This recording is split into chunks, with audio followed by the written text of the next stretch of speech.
Hey, I'll take advantage of the sandwich-induced hush in the room to just kick things off here. This panel is titled Geri Allen and the Piano. It's not only because we want to talk about her piano playing, but because the piano was the interface between Geri, the human being, and the rest of the world.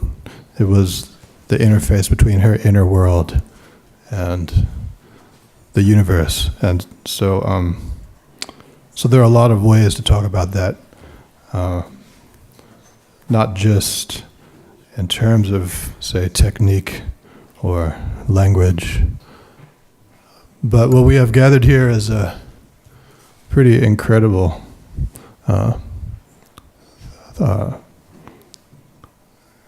clutch of peers of mine, some of my favorite musicians on the planet, and all of us were very profoundly and directly influenced by Geri Allen. I remember when I first met her in 1989, I think, or 90, at Yale University. I was an undergrad and I was taking a course taught by John Zwed on the history of jazz since World War II.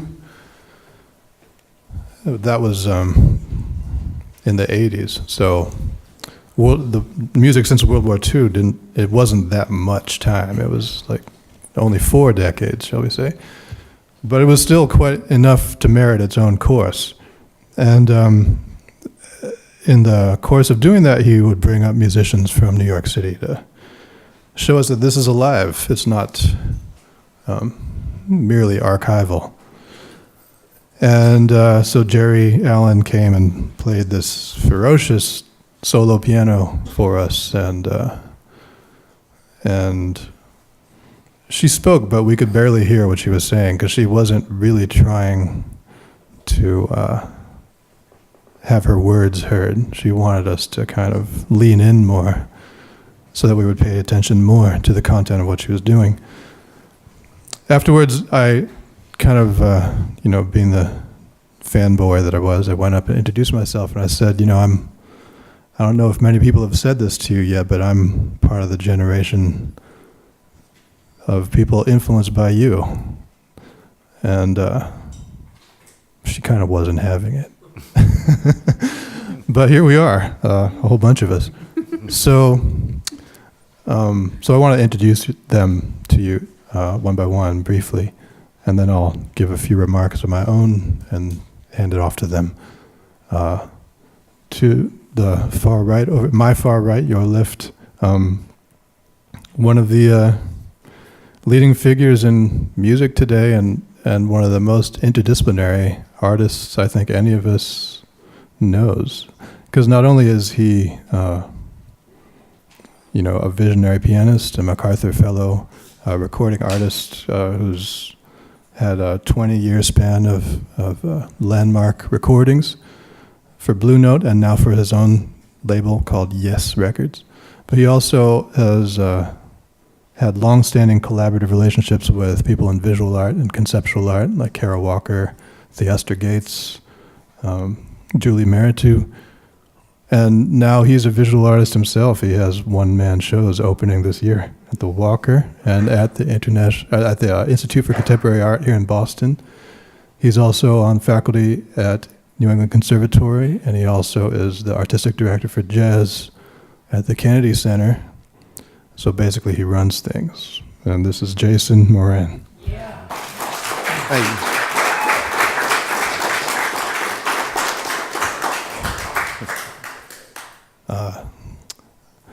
Next to him is one of my dearest friends and one of my favorite pianists, and someone who I learn from every time he sits behind the keyboard.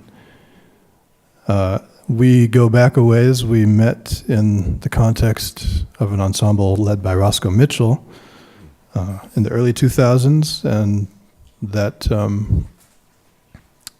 it's rare for pianists to get to play with each other in any context, and somehow there we were thrown together. And I remember our first times out, all the solos would go to him, and I said, you know what, that's fine, because he brought some new language to the table that I couldn't fathom. I think when the New York Times magazine had this beautiful feature story on him last year, the author, Adam Schatz, asked me if he could quote something I said when Mr. Taborn played here a couple of years ago in a festival that I curated. What I had said that day, I can't remember if it was before or after he played, but what I said was that Craig Taborn is one of those pianists who makes other pianists wonder if they're still pianists. It's the sort of thing that people used to say about Art Tatum, that he would actually lead people to quit. But it's not quite that bad, because not only is he that kind of pianist, but he's also an extremely generous and humble and profoundly collaborative individual who's one of the reasons that he hasn't been in the limelight as much as he could be is that, like Geri, he's everybody's favorite accompanist. So he shows up in the bands of people like Dave Holland and Chris Potter, and so often has to choose between putting his own projects forward and supporting those of others. But his own projects have been landmarks in their own right. His solo album, Avenging Angel, and most recently his quartet album, Daylight Ghosts, and even before that, an album called Junk Magic. These were all sort of landmarks of their time, each in their own way. So please welcome the great Craig Taborn.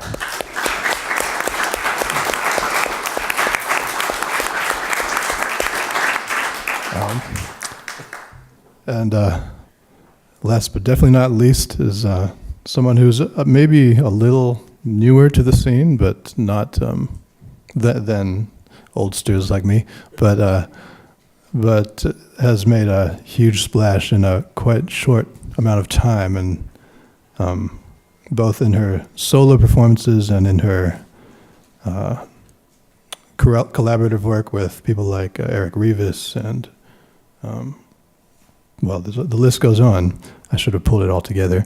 But she's someone who actually reminds me of Geri in a different way, which is that she really goes for broke in a way that's kind of unexpected. We got to play together last month for the first time in duo in San Francisco on a concert that originally was supposed to feature me in duo with Geri Allen, and so Kris was undaunted, and she had a way of pushing things much further than I expected, in a way that was welcome, and it also reminded me of the couple of times that I got to play with Geri, which is that, oh, we're not done yet. Oh, there's more to do. There's more to say. There's deeper to reach. There's much farther to go. And I think this pianist has embodied that in her really exciting trajectory as an artist today. Please welcome Kris Davis.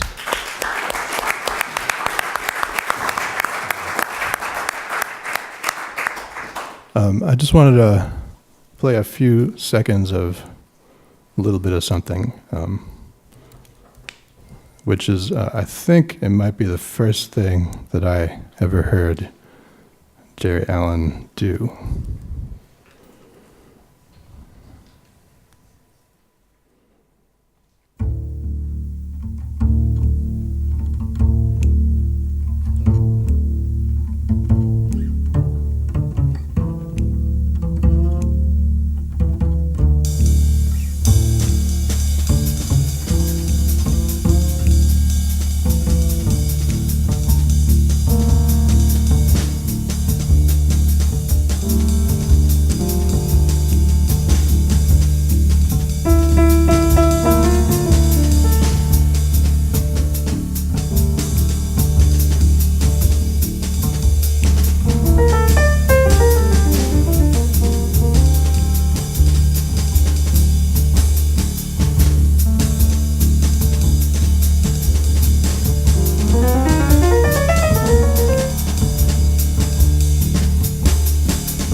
thing about music is that it takes time, and the thing about panels is we don't have time. So here we are, talking about music. So 30 years ago, her hands first showed up to my young ears as spiders, scampering through multidimensional cracks in the rhythm. Those hands produced spare, spindly melodies, weaving and twisting around the harmonies, and leaving gauzy trails that accumulated into something majestic, an odd, enchanted web spun in the corner of a song, strange and delicate, perhaps concealing a gentle ambush. Those ephemeral lines first appearing as spontaneous drops into the abyss turned out to be structural moves, executed with care, determination, and foresight. I had the ongoing sense that the owner of these hands not only possessed perspicacious insight into whatever piece of music she was playing, but that she managed also to hear whatever that song wasn't yet saying. And that was the exact space where she would begin her work, in the time-honored Black radical tradition of exceeding any and all frames. Such was our impression of Geri Allen, the pianist, as documented on other people's recordings. And that recording is led by Paul Motion. It's a trio with Paul Motion and Charlie Hayden, and that composition is Ornette Coleman's Lonely Woman. Geri Allen, a constant source of sly, wry conjurings and disruptions, chromatic dislocations and interventions, she seemed to glide unbothered from mastery to transgression and back. Yet if this was all you knew about Ms. Allen, her way of transforming someone else's band by inhabiting its margins, you might be a fan, but you would also be wholly unprepared for her own music. Imagine a sturdy, splendid palace built entirely from the peculiar details found in those webs, the splayed intervals proliferating and surrounding you as ostinati, the jagged, errant lines somehow doubled, orchestrated, even sung. The asymmetric rhythms stacked in contrapuntal towers, all the mercurial tendencies in her piano playing suddenly solidified and given full force. It was that same aesthetic from the margins now made thrillingly central. This was the musical language of Geri Allen, clear, ebullient, and resoundingly complete. I'm going to play you something else for a sec.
It's the same person.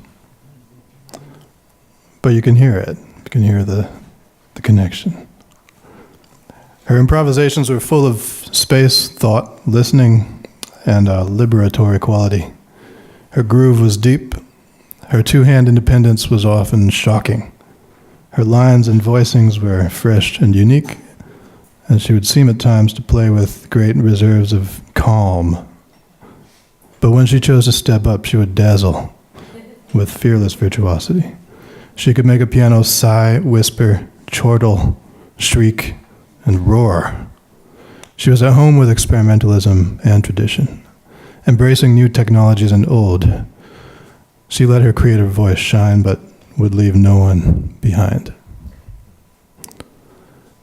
So that's all by way of preamble, because all of us here have studied her music and absorbed it and reflected on it and carried it forward in our own ways. So we're just going to nerd out here about it. So maybe we'll start with you, Kris. You feel like kicking it off here? Do we have the option to show this? Okay. Yeah. Kris Davis. This right? Yes, please. Okay. Hi, everybody. How are you doing? Good. Me too. Thanks for having me, Vijay and Terry Lynn Esperanza. They're not here, right? They ran to a rehearsal. Oh, hey. Hey. Well, I'm from Canada. I grew up in Calgary, which is, closer to the Rocky Mountains, and started playing jazz around 12 or 13. And my band teacher, Kevin Wilms, great teacher, as I started to get more interested in jazz, thought, I know I should have some female jazz role models. So he gave me The Nurturer, which is the Geri Allen record. I think it was her first Blue Note record. Is that right? So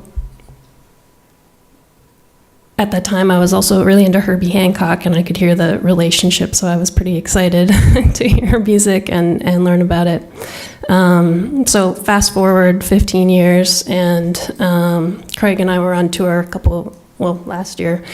Craig suggested I check out Homegrown, her solo record from, I think it was her second record, her first solo record. And probably my favorite tune on that record is called Black Man, and I've been listening to it over and over and thought, it'd be nice to do a transcription for this panel. So here's my transcription, and Craig's fingers. So, I was just kind of obsessed with this tune because for the longest time, I couldn't figure out where beat one was. So I thought, well, I'll start at the end where there's, I can hear the vamp and no chords, and maybe I'll go at it that way. So I did that, and then I went back to the beginning and realized where I heard one was not where one was. So came up with this direction and then sent it to Craig, and he agreed. So I was on the right track here. So maybe we can listen to this. The version from Homegrown? Yeah.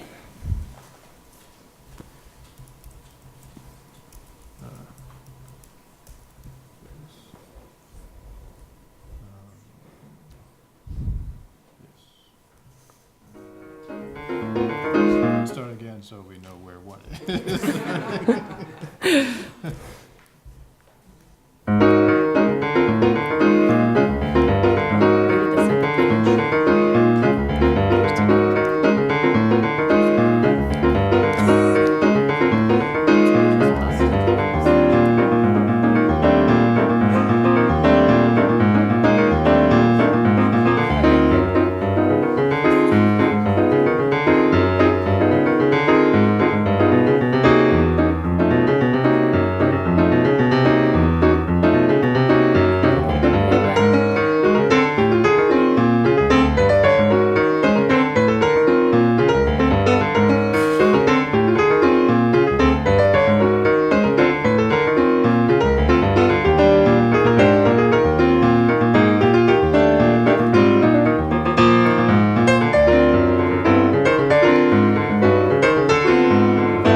So I, was researching Geri's history, and she finished her musicology degree in, I think it was in '92, and she was, I guess, deep into studying African music. So this, has that sort of vibe to it. Also, just on a personal note, her improvisation, free but also based in rhythm, which is something that I feel a kindred spirit to. So it was cool when Craig introduced me to this piece that I thought, oh wow, there's something in there that I can really relate and connect to. So yeah, that was what I wanted to say about this. Any questions? How did she do that? How did she do that? I don't know. Yeah, also, I think, it's nice to see like a piano player's composition written in 3 staffs, because real piano players know it's not 2 hands, that it's 3 hands. Right, that the hands are actually split into 3, not into 2. Yeah. This is something Willie the Lion Smith talks about, like piano players who really know how to use the hand. And I always think that like the left 3 fingers are like 1 hand. These 2 here are another hand, and these 3 are the real right hand, is this.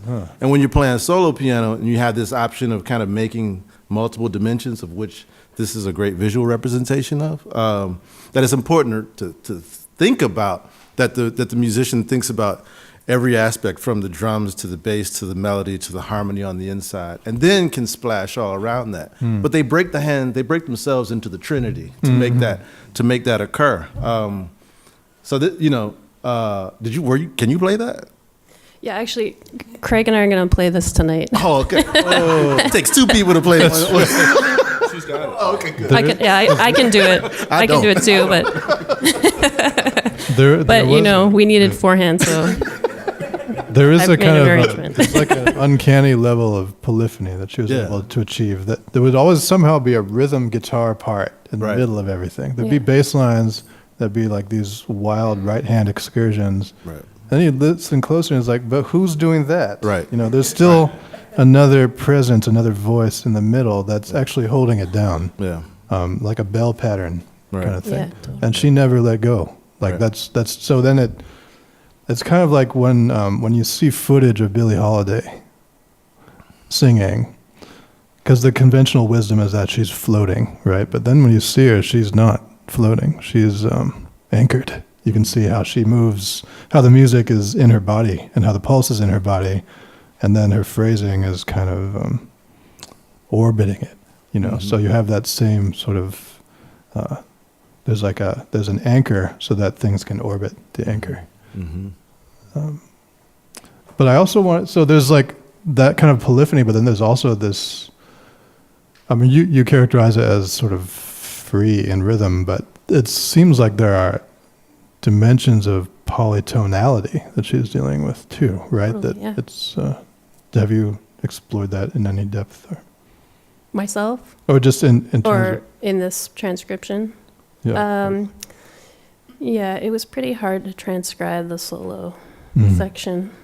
It sounds raw to me, like the recording you sent of Feed the Fire, the video, that's later, right? That was like a couple of years ago. Right.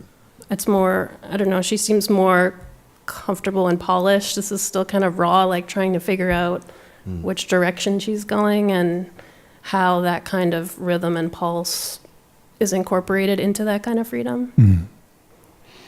Yeah, this was released in '85, right? So she was in her mid-late 20s when she made it. Yeah. I would say too, what I'm always struck by in particular this period, because you have a close referent from Homegrown to Open All Sides in the Middle. The first piece, the large ensemble, that or the second piece that you played with all the instruments I believe it was the album after Homegrown, because it was Parent Makers, Homegrown, and Open All Sides in the Middle.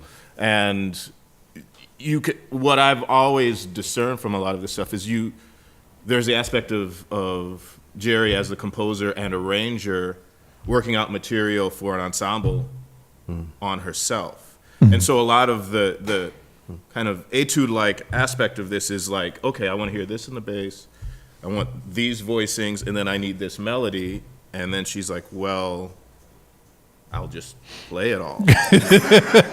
And she's doing that. And then specifically in reference, I mean, we talked about this last night working on, and specifically in reference to the kind of polytonality, the bitonal thing. I mean, you can hear that very clearly when those arrangements are fleshed out on larger ensemble work. And I've always, there are a few recordings. Open All Sides in the Middle is one with a really large ensemble, and then there were some other things that weren't released, like Blackpool's project and some later things. I always was thirsting for more of large ensemble orchestration because you can very clearly hear that mind at work spread out across the canvas of a bunch of instruments that I always heard in all of her contexts, trio, solo, quintet, and things. But I always hear that, and then there was always the rub of lines moving, different keys, bitonality, and cross rhythm, polyrhythm, all of this multiple thing, which is stuff that I fully, am influenced by, like very directly, But that thing is in there, and I always see that or hear that I think she's working on stuff that, like this piece could have. It probably was blown up for some ensemble, and then they just divide up the parts. But she had it all in the hand, or was working towards that. You know what these two pieces have in common? The earlier piece I played, Drummer's Song, and this is the meter, which is, you could notate it as here in 6, but it's also a 6 is 2 3s or 4 1.5s, or whatever you want to call it, right? It has that ambiguity perceptually with pulse. That's kind of she wrote a lot in 6. I've noticed that, and it, like you said, it is connected to her interest and studying of West African rhythmic traditions, and you can hear how she's incorporated that level of polyphony into her playing in this ordered way, and into her compositions in an ordered way. But I was wondering what you, as a piano player, from an improvisational standpoint, what you've learned from her, what you've carried forward from her. I think she's so versatile, and she could play free music, she could play changes, she could kind of do anything, and she was so excited and influenced by so many different styles and kinds of music and artists. As her Motown record, she seems like a fearless. I never met Geri, but she seems like a fearless leader and musician and composer, and never blinked an eye about trying something new. And that's something that's really stuck with me about Geri. And you teach at Princeton, right? I meant to say this in her intro. She happens to be on the faculty at Princeton, teaching piano particularly. Yes. Do you carry any of that forward in the way that you teach? Is any of that sensibility from Geri? Oh, totally, yeah. I mean, I often ask younger players what they're listening to, what they're interested in, and I'm surprised how little they know about other pianists. So now it's a personal project of mine to make sure that I introduce them to different pianists through the semester. So Geri's been a big focus this past semester. Did some transcriptions. Also had the students do some transcriptions. So also taking these sorts of ostinatos with the left hand and getting the students to try and improvise over that and be more free with it. It's a hard thing to do. They want to be rooted in the rhythm in a very kind of metronomic, boxy way. So luckily at Princeton, I have a room with 2 brand new Steinways, so we get to play together, which I don't get to do very often with my students. So we'll practice. We actually worked on this ostinato, and I just had them play free, and just feel what that feels like against rhythm, and pulse, and then, and then we would flip. I mean, there is harmony in this, and it's interesting because that's the sort of the 3 pitted against the 2. We see that in the right hand, we have the 3, whatever you want to call that chord, A flat sus, and then kind of go into that chordal thing on beat 4. So the right hand is always in kind of this 3, broken into 3, and then the left hand we feel it in 2. Why did I bring that up? I can't remember where I was going with that. Using the harmony to improvise over these kinds of lines. So then, after playing free, then say, okay, let's take that mentality and try and play in those harmonies, but still that kind of sense of, painting, that kind of rhythm. Floating but not floating, it's hard. It's kind of hard to describe.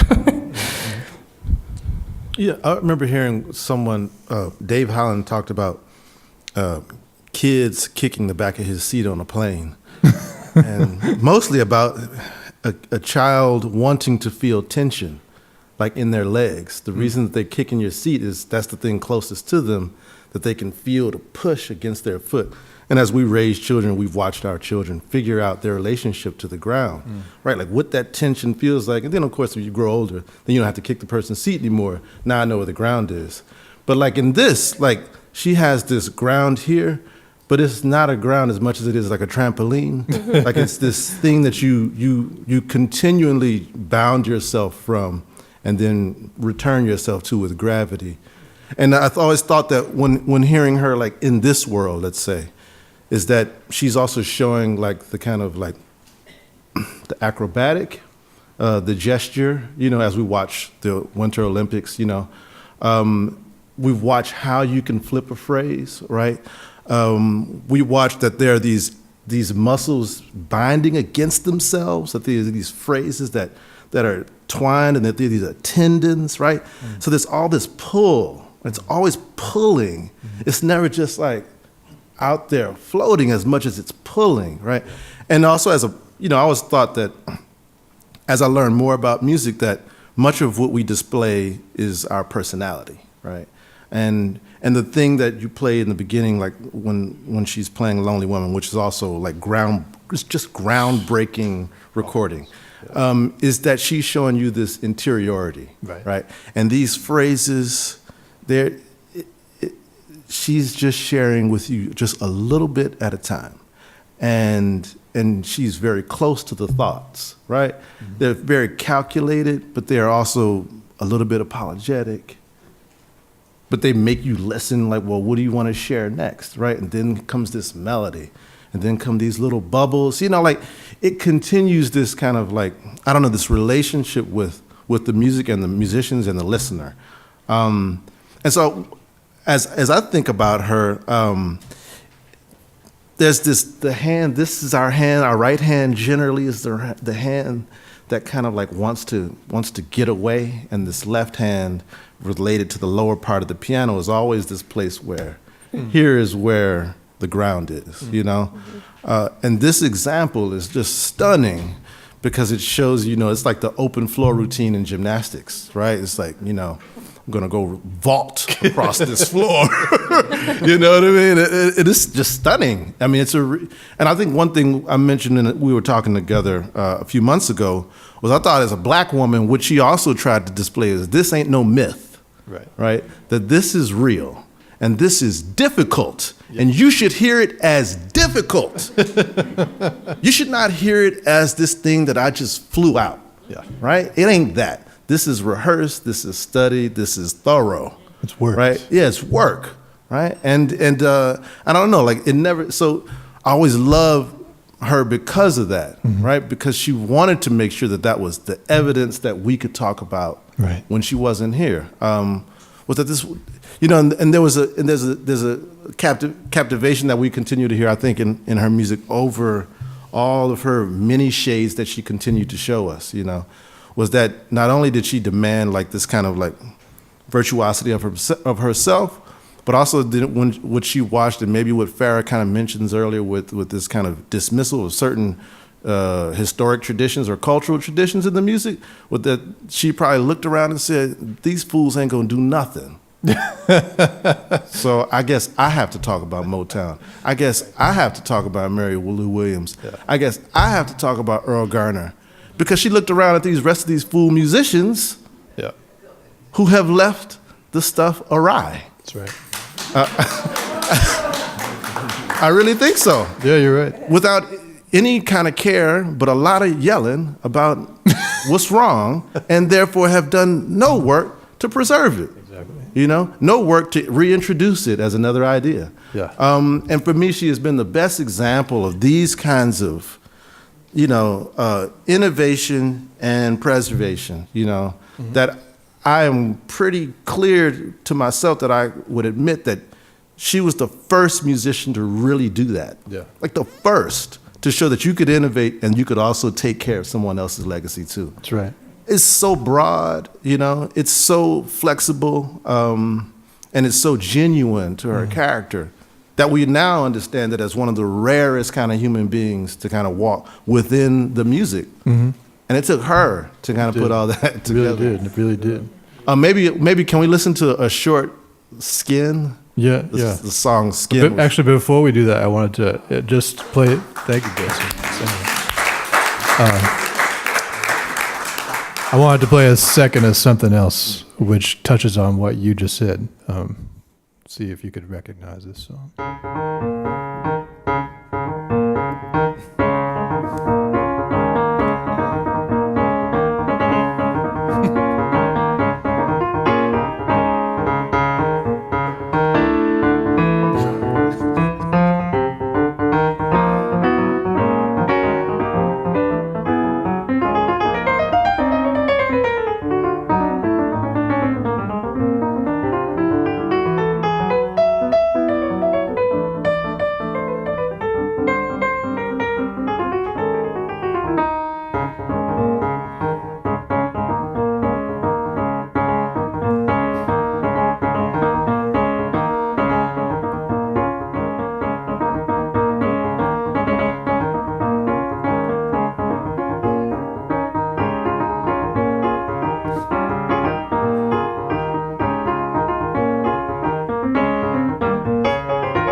You all know that song, right?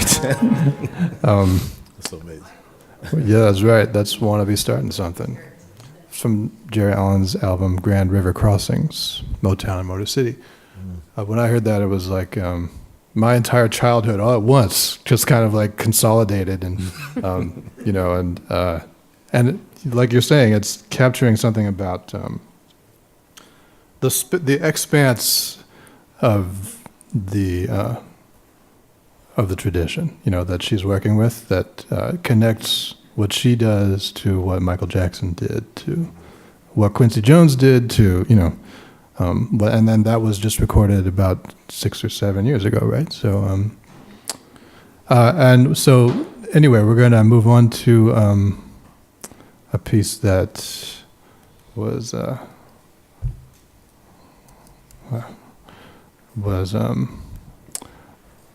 Jason's request here, so we'll throw that on. Everyone doing okay? We're just sort of having a party up here, so okay, all right.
I just think that's like, I think I mentioned in my email that's like a wax cylinder. Like you have like 2 minutes to put it down on this Edison wax cylinder 100 years ago. And, and I listen to a lot of musicians waste a lot of time on the stage.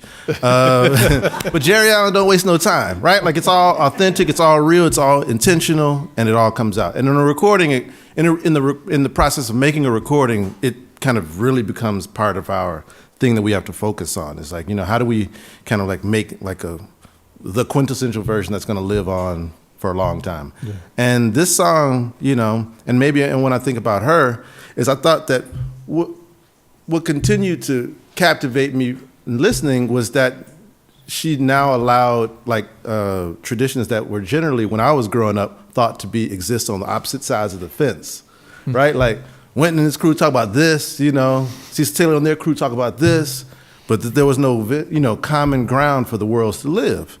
But she pulled, these spaces together in a way that felt uniquely her own, like almost like she just decided, well, y'all have destroyed that land, so here's a new patch, right? And this is the new world looks like this, and this is where you should come, right? Yeah. This is the grass, it's fertile. There's room for all of us. There's room. Yeah. And I know, for us sitting here, when we heard that, it helped let go of certain things that I thought were a part of what we were supposed to do as, whether we were jazz musicians or pianists, but she allowed for the gesture, she allowed for the history, she allowed for feeling, interior, allowed for a sound to occur like that. And so skin, I always think, is also like the perfect metaphor for a black woman to talk about her skin, to have this song to sound this way, to be representative of not only her, but you and your skin, right? And it says a lot how kind of she titles these pieces, Black Man, like what she says in the title, what does she mean for you to kind of like consider when you hear these songs? Skin, right? Like this is the skin. And I know, even when you played Lonely Woman, I felt like many times when I'm on stage, I am wearing Geri Allen's skin, right? Like there is so much that I have taken from her hand, so much. Like when you play that, I was like, oh, I have totally plagiarized me too. Geri Allen so frequently. Yeah, it reminded me of this one time I was on the road with my band, and I put that on. They're like, wait, when did you play with Charlie Hayden and Paul Murphy? I said, well, guess what? I've been living a lie. Totally living a lie. The other thing, maybe if we could just play just this quick thing, was the first recording I heard of Geri was on this record by Ralph Peterson, and it's a song called Enemy Within. And there's this opening statement of the melody, and then there's kind of like a piano break that happens. And this piano break, I just wasn't prepared to hear. So I want to play just this opening.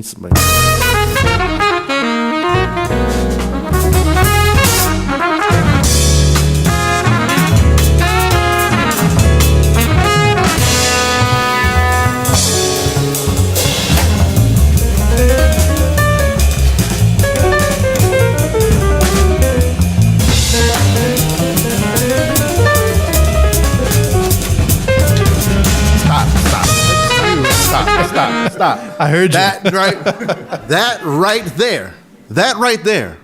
I just had to be like, okay, I don't care what happens after this. Let me go back and listen to that again. How did, in about 8 or 16 bars, you just change the world? Right? Like sometimes we think about like great speeches or great moments in history. This is a great moment in history, There's something that, for when a pianist learns how to play, I'm making this up totally, right? So when we learn how to play, we learn certain things, certain rudiments, fingerings that we have to do, things to make phrases sound a certain way. We go through a rigorous process trying to figure out our technique. And then there are moments when the technique isn't enough, and you have to change the technique to make a new sound. And I just never heard anything. I'd never heard a phrase move like that, right? Like it jumps, but it jumps with like it's fluid though. It's not choppy. it's well rounded. You know, like it's a phrase that moves like that. Can we listen to it one more time, and then I'll be done. I'll shut up and listen to Craig. I hear it in context.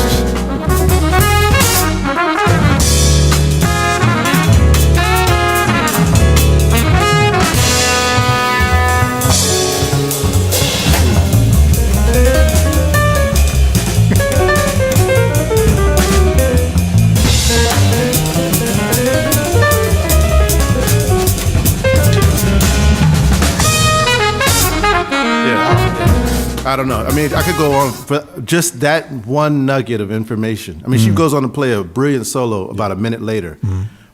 But that was really life-changing to hear that kind of phrase could occur on that kind of rhythm also, you know.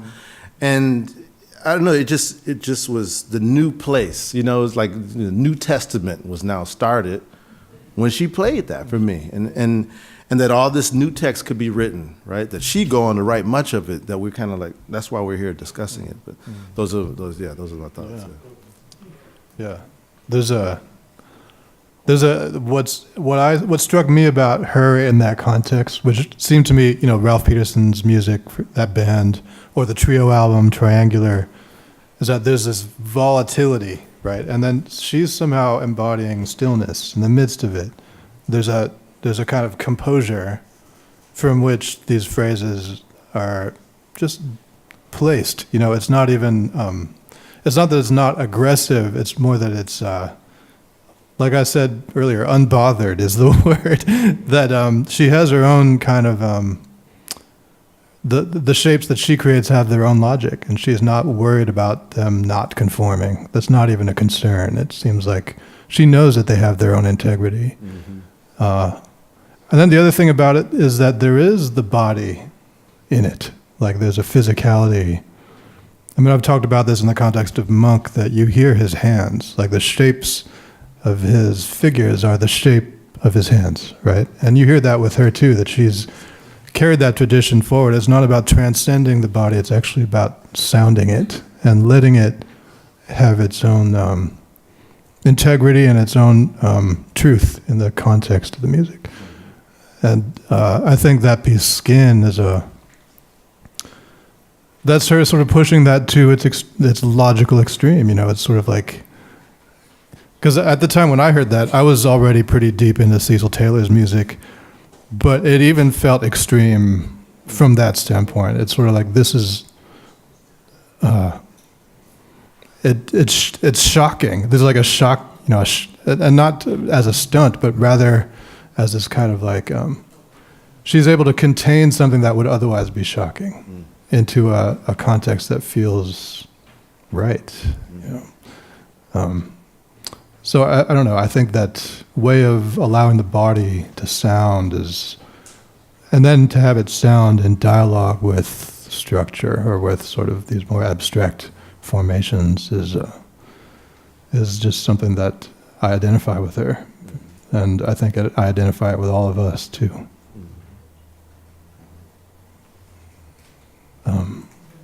Yeah. Shall we continue? Craig, you had some...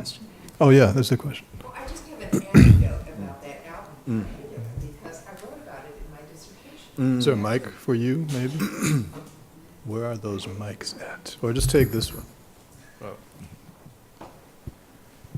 I have an anecdote about that album because I wrote about a piece of it, on it in my dissertation, Princess, another album, and I wrote Geri solo, and Ralph Peterson is playing with her, and I tried to get Geri, I tried to interview Geri about it, but she was more reluctant, but I interviewed Ralph, and Ralph just loved playing with Geri, okay, at this, and we invited Ralph to come here. He was unavailable today. And he said it so much. I said, well, what do you do? You know, what do you do if, you know, somebody in your group can't make it? And he said, well, if Geri can't make it, I want another instrument. And he played. He got a vibist to substitute if Geri couldn't come. So.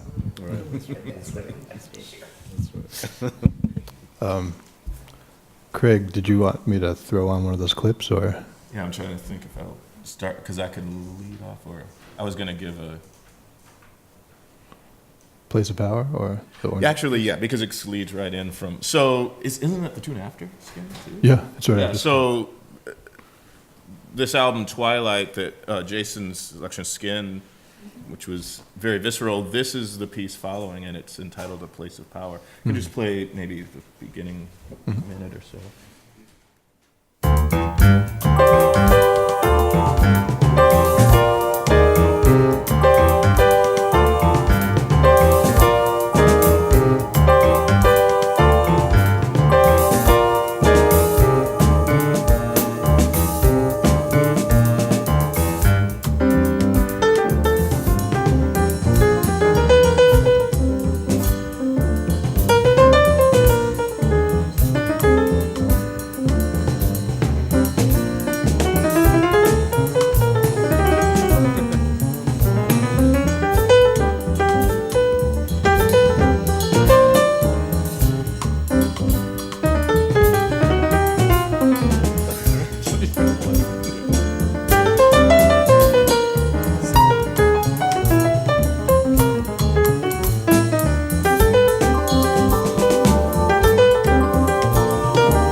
So, I mean, the thing, there's so much to say, but apropos of Vijay's comment about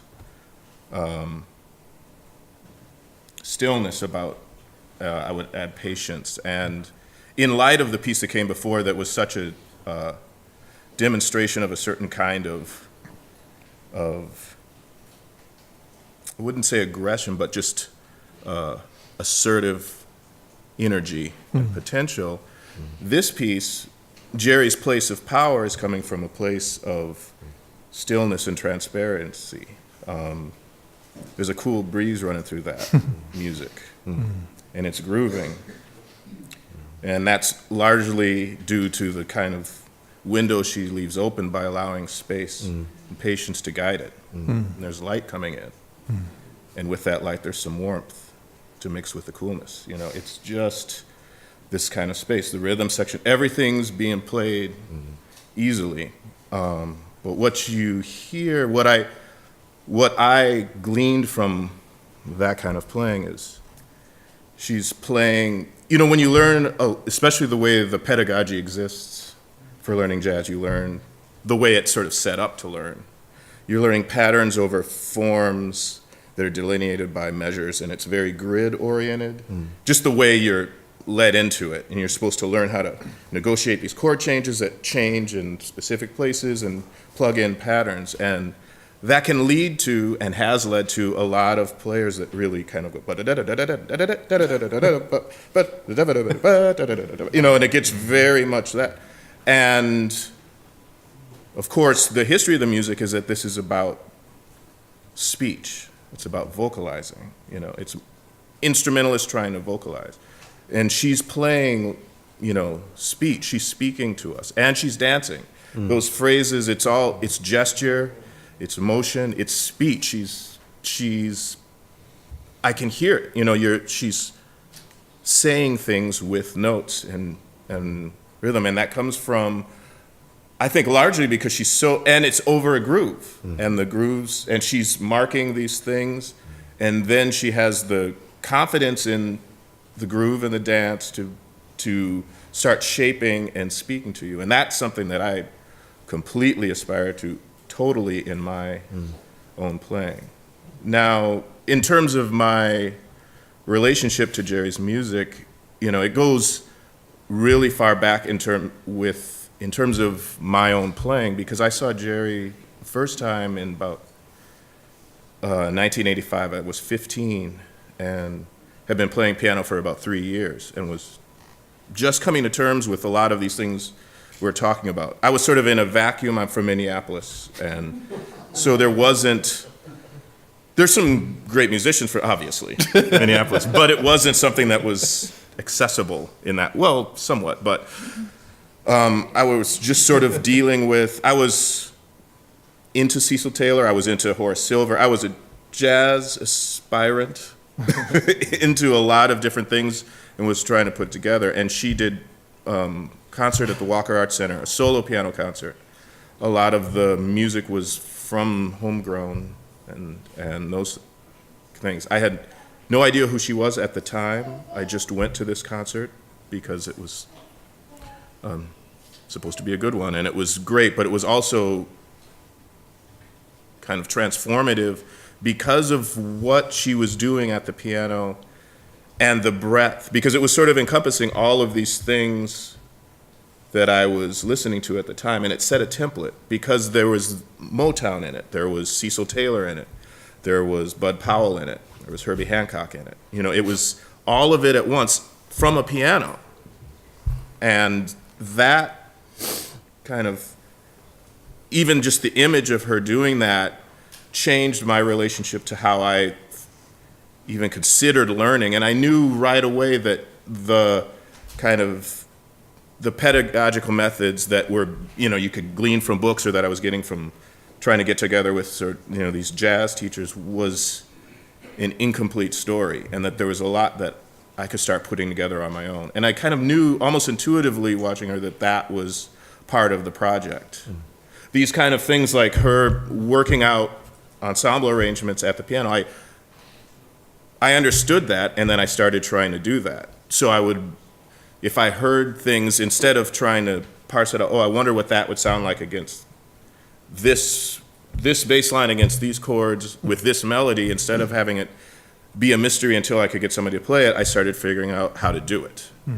And it's become kind of a central part of how I work on the piano. Now, after this, I bought a bunch of albums, about Open All Sides in the Middle, about Homegrown, about Printmakers, all those kind of minor music records on vinyl. And then I got a CD player in '87, and then I went to college at University of Michigan. And the point about the vinyl is I didn't take a turntable. I was only dealing with CDs. So what ended up happening is that I lost all of my Geri music, except for this album, Twilight, which was the only CD I could buy at the time of her music, because I think Minor Music hadn't got together their digitization scene. So that was the album I had. Maybe I found Open All Sides also on CD, and I listened to Twilight constantly, but I was, within a month of being at University of Michigan, I met a drummer, Gerald Cleaver, who was from Detroit, and got on a gig in Detroit and started working in Detroit with people like, the bassist on that album is Jaribu Shahid. And the first gig I did in Detroit, Jaribu Shahid was the bassist. Then I quickly met Marcus Belgrave, started working with him, started working with Donald Walden, started working with, and what the narrative becomes, I started kind of following in this, working in this landscape and following in the footsteps of what I'm sure Geri and many other musicians did in terms of being nurtured by and supported in the sort of Detroit musical community. And I got this sort of lens on somebody who I'd been a fan of for a while, but now I was playing with these musicians. And the interesting thing, even at that time, where my capacity was limited, was like the first thing Jaribu Shahid said to me is, "You've listened to Geri." Like at that point, and I was like, "Oh, is it so obvious?" I thought it was not, but it's very much a part of that tradition. And I have a sense, although I'm not from Detroit, I lived in the area for 7 years and played a lot of music there and learned a lot. And there's a lot about that context, even speaking to where she stands in relation to the body of the music, like having Motown and free playing and the straight ahead tradition, like bebop playing and stride. That, when you in the Detroit scene, those categories are totally fluid and interchangeable. All these people play with each other. You can go, I was doing it. I played with Marcus a number of times, and one of Marcus's, people know Marcus is a Clifford Brown guy, but the fact that he played with Ray Charles, but I remember going to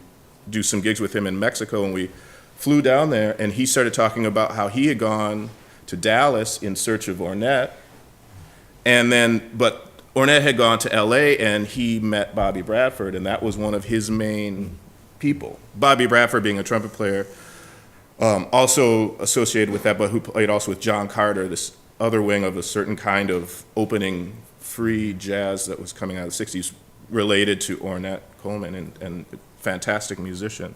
And I was like, oh, and he said, yeah, I'm into, that's a real part of my language. His fluency with that, and just any number of things. This context was both immediately nurturing. All those older musicians would seek you out and invite you to do gigs. It was this idea that you would be supported and nurtured. Here's a young musician trying to do some stuff. Come and play this gig with me. Marcus was going into the schools teaching about the history of jazz. So you'd go and play Louis Armstrong music. And so he said, come out and do this. And we'd go to different schools. Geri Allen was also in that group. And we would go to different schools and play Louis Armstrong stuff with Marcus. And then he would talk about Louis Armstrong. This kind of context is really essential to understanding, I think, where she comes from, but also that imperative to pass that on. How much, something like this, how much education and, nurturing new talent was, it's essential. And it's interesting because the first time I met Geri Allen, it was because Marcus introduced me, because she was playing a concert along with Tommy Flanagan. They were doing each solos at the Carytown Concert House, and I went, and then Marcus saw that I was there and said, come on, and let's go meet them. And we went up to the dressing room, and then I met Geri, I met Tommy, and then she said, I want to hear you. And immediately said, come on, and took me downstairs to the piano and said, here, play for me. And she sat there, just play something, play something, Right. And then listen, and I just sort of, I don't know, I kind of blacked it all out. But I remember that was just very immediate. And then over the years, I've encountered her, but that history, there's a certain lens, something I started feeling even in terms of that development. I was like, oh, these are the people, like, took lessons with Harold McKinney, there's Kenny Cox, and knew that Bess Bonnier was around. There's just so much of that context that I was exposed to. And it's interesting because my reference for Geri was already as, this figure, and then I realized, oh, this is where she was coming from, and it just sort of dawned on me, but it was because I had encountered her so early in my development that she had become just sort of this essential part of my playing, to the extent that those people were like, oh, you sound like Geri. Yeah. And when I hear all these things, I'm mostly struck by that, like how much I can identify myself in her playing, like how many things that I've almost forgot, a lot of things I've forgotten that I got from Geri. Yeah. Did you want me to put on that Ornette clip or the Ornette piece? Yeah, and so apropos of talking about transparency and patience in lyricism, is that as a pianist, as a jazz pianist,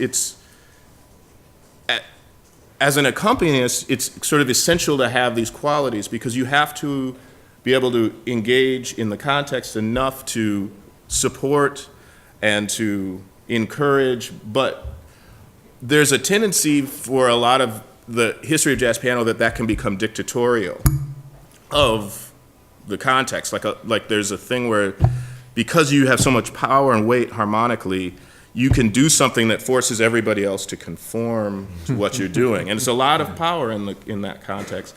And it can cause problems, which is why in the early 60s, when there were a lot of groups, a lot of people kind of exploring ways to open the music or find new directions.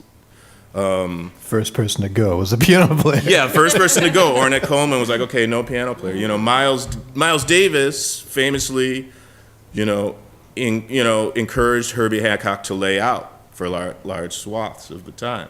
And the same thing happened in Coltrane's music. I mean, when McCoy was in, he was in, but when he was out, he was out. It's just like, okay, get out of the way so we can do something. Ornette, so much so that Walter Norris played on the first Ornette Coleman album, something else, and then there's no piano for like 40 years. And then when there's piano, there's like a little bit with Joaquin Kuhn, and the person who's playing, one of the only pianists to play with Ornette is Geri. Yeah. But she's not being sensitive or deaf. She's bringing power and weight. This is the point I want to make. She's bringing a lot of power and weight to how she's accompanying Ornette, which is very brave, because I wouldn't know what to do if I had to play with Ornette, because I'm so used to hearing with. I would be like, I don't want to get in the way of your thing. She goes in fully with a lot of information, but the point is that transparency, that attention to detail has more to do with where you're coming from than it has to do with what it is. You can play the chord, but if you're coming from a place of trying to dictate something, it's going to block the energy. Right. And listening to this, I think Geri comes from a place, it's about who she is and where she's coming from. All right, so this is this is City Living from Ornette Coleman made a pair of albums in this quartet configuration with his son Dinardo Coleman on drums, Charlotte Moffett on bass, and our dear Geri Allen on piano. This is from the late 90s. So the piece we're going to hear is called City Living.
Yes, sir.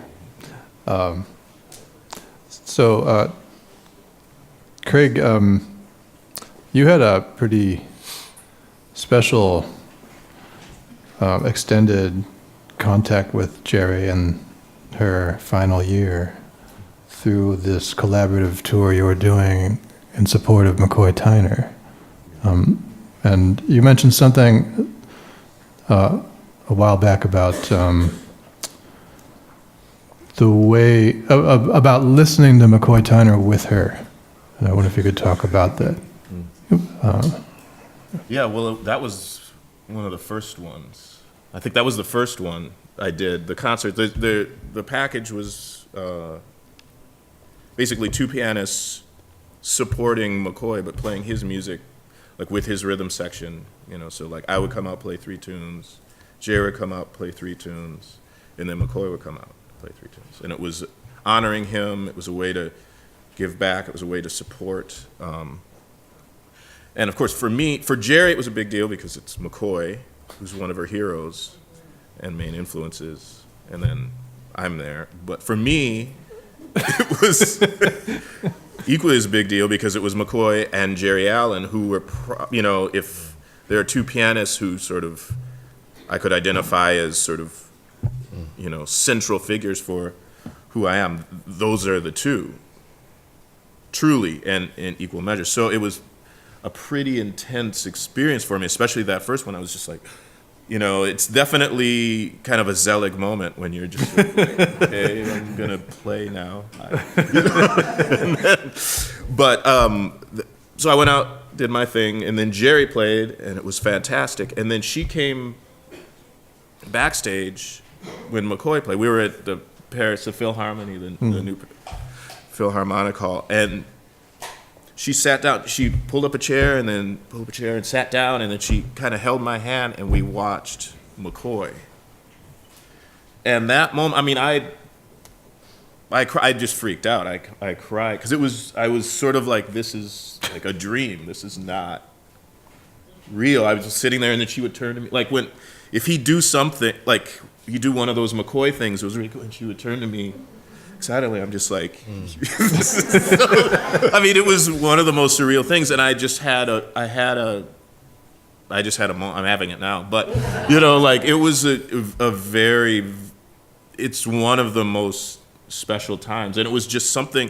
But I could feel the thing that I know. There's a couple things I noticed. One thing was when I was listening to her, there were a lot of things that I always thought of as specifically Geri things, but she was playing McCoy music. She was playing like Walk Spirit, Talk Spirit, and things. And then I was like, oh, and it sounded like fully like Geri. But then I realized, oh, that's like when she does that. That's her kind of doing a McCoy thing. She's sort of honoring McCoy, and it made it really clear. And I had that, almost the kind of Hindu snakehead thing where I was realizing this connection. I was like, it's McCoy, Geri into me, and I felt I could almost see that pathway. I could see that energy, and it was a very profound moment. I mean, you think these things in the abstract, when you're playing, it's like, this is the tradition, and you kind of parse it by sort of these elements, like, oh, I got these licks or this kind of tendency to play this way or that. But it's a different thing when I just experienced it as almost a physical reality, a spiritual physical reality in that moment. And it was sort of, it was shocking and exhilarating, and it was just, it's really intense. That kind of speaks to the question that Professor West asked earlier about what spirituality was for Geri Allen, and the way Farrah Griffin responded by kind of grounding it in the present and in the context of community, and in the sense of continuity with tradition, and so that really speaks to something about her, I think, and that the fact that it's embodied in the physicality of the piano, of one's relationship to the instrument, that seems to kind of get at the crux of it somehow.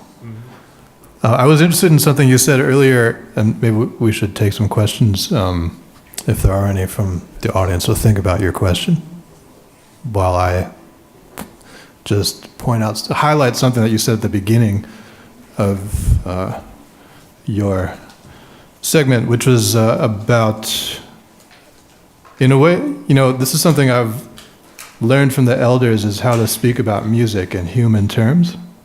And you talked about the cool breeze running through the music, and you talked about the warmth, and you talked about the light, and these kinds of colors and energies that are, you could map them to technical,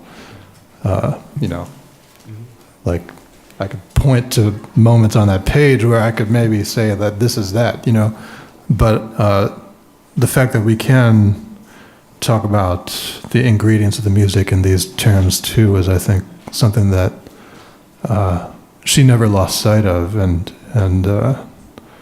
because that's how it was to talk about music with her, right? It was always in those terms. It was never about what are you playing on a G minor 7 chord or something like that.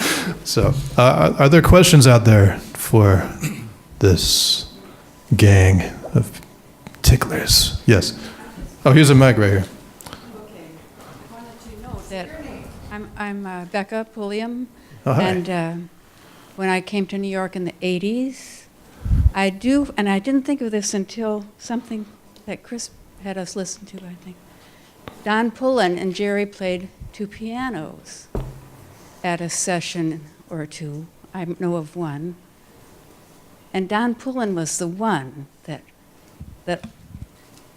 I feel like had the attention of New York at that time, more than Geri, and I'm not sure how he identified her, but it was a two-piano combination in a gallery across from Grand Central Station, and it was fantastic. Yeah. Maybe it came through the record label. I'm not sure. Do you guys have any thoughts about a point of contact between Don Pullen and Geri Allen? I mean, there's a lot we could say about that, I think. Yeah, where's the recording? But yeah, we should. Yeah, there's, it speaks to a lot of things. I mean, I have my own battles that I'm battling up here, which are about something maybe Farah said or someone said in the very beginning, which was how do we get to this point where we didn't say her name enough at a certain moment, and now we have to. Right? I have my own battle that I'm trying to accompany without then trying to coax it under some other man's hand, Of Don Pullen, also like a gestural man who's also combining and totally open in a way too. These people, I think maybe now I would hope that there's a tradition that people would acknowledge that this is the tradition rather than this odd tradition that lives off to the side, but that we actually are embodying, actually this is how it moves. Yeah. And that this is not an oddity, but it's a part of its growth pattern. That I think those two pianists, given at that time, especially in the 80s, and finding pianos in the 80s, and that it's not, you said a gallery? Like an art gallery? A cigarette company. A cigarette company which may have made Pall Mall cigarettes. I see. Yeah. They had a concert series. Philip Morris. Yes, indeed. Oh, yeah. See, y'all know about it. Yeah. Okay, so I know about it. Right, it's the best club. Yeah, I think there's also kind of, part of also what happens with people's legacies is there are things that are kind of like always in the public, and then there's whole bodies of history that never really are kind of like put out as like part of it too. Like, oh, I had no idea you played that kind of music. Meanwhile, you've spent all the gigs that aren't recorded or promoted and written about all the time, kind of having this life as a musician. Yeah. Which, now we know, for Geri that she has been moving kind of like all these ways at the same time, always having those strands. And I think maybe even one of the most important things that I realized for her that I know has been a model for me is that you show your root. And I think I learned from some musicians that you should hide your root, right? Like there were some musicians who really talked about, you hide it, you put it away, you don't really want to show all your cards. And I'm like, no, show them, show where it comes from.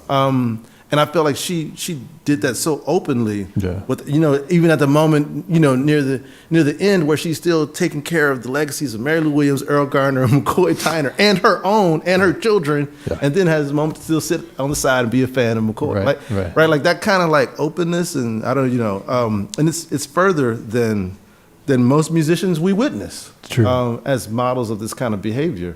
That's right. And that she attracts people also who also want to feel that. I mean, Farrah talks about being pulled like into the fire with her because she's like, no, it's gonna be cool, you know. Like that's a great way to. I mean, even when she proposed to us, okay, we're gonna do this conference where we're in 3 different spaces. Yeah, right. What? The first time I get to play with Geri Allen, she's in another city. Like that, she could kind of like lend yourself to follow her in a place. I mean, that was the other thing, was that she was braver than most. Really was. Yeah. I just like to say, I think this conversation is historic that we're having, and I'm thinking back to when we had the Radcliffe seminar, Vijay, and Terry Lynn was there, and there was this sense of trying to honor ancestors there, but also maybe a dawning realization in the room that the people there were becoming ancestors. Diane Reeves was there, Terry Lynn, you, and... Not dead yet. What? Sorry, go on. And that the conversation you're telling is so important to me because I feel like as a scholar, nobody's writing about the jazz since the 1980s. It's true. In the way that everybody talks about the classic period. And the story is exactly what you're talking about, your relationship to this broader community of musicians. And I just want to thank you for doing it and for adding to this clarity. I've also never been in a jazz event in my entire life in which so many male musicians are telling me that they were influenced by a female player. Mm-hmm. That has, That's true. and it just organically grows out of who Geri was and the power of her music. And I just hope I hope she's hearing us. Fair.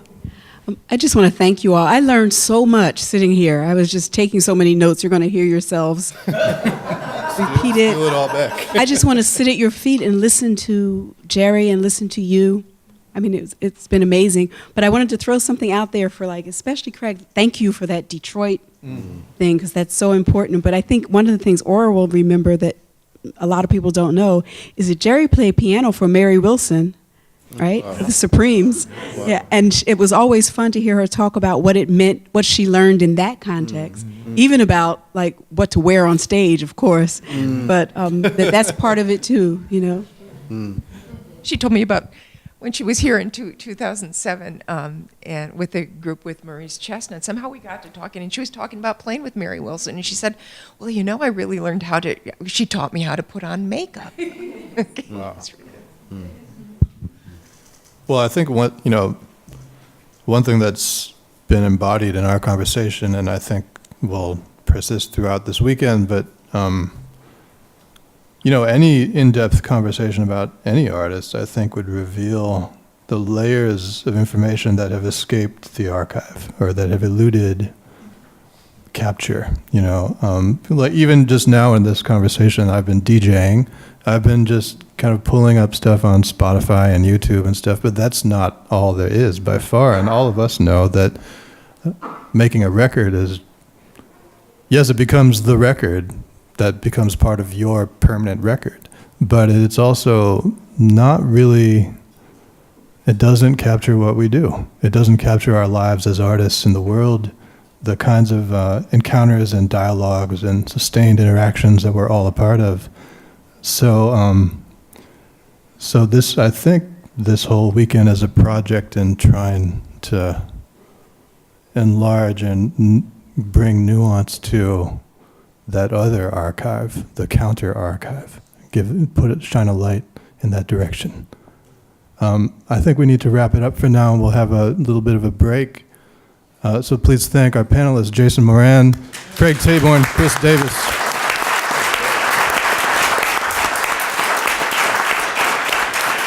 Yeah.